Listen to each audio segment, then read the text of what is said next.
We started off Saturday by walking from the National Olympics Memorial Youth Center through Yoyogi Park.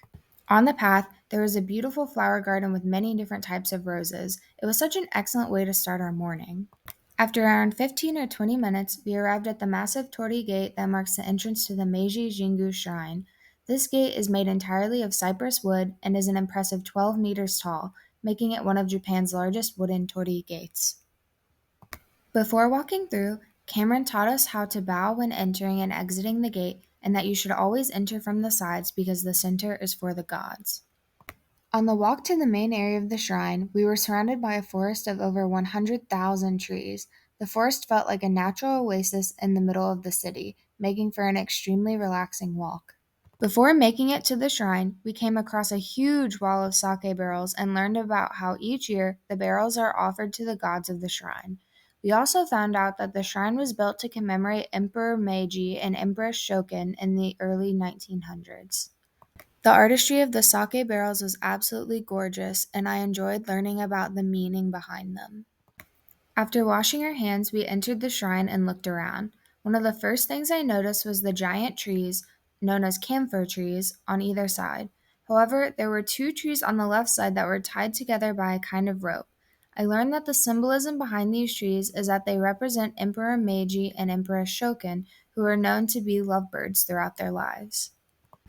I think it's really cool how so many shrines tend to have their own unique features that you find out about once you visit them.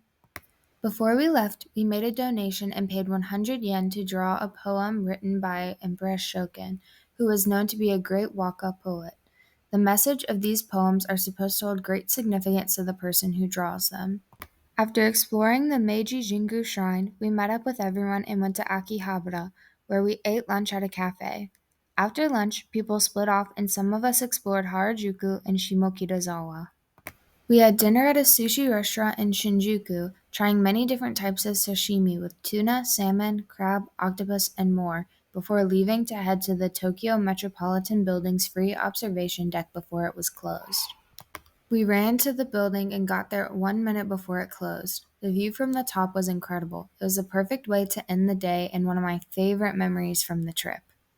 We spent the following morning at the school festival at the University of Tokyo. It was so much bigger than I thought it would be, with rows of seemingly endless stalls.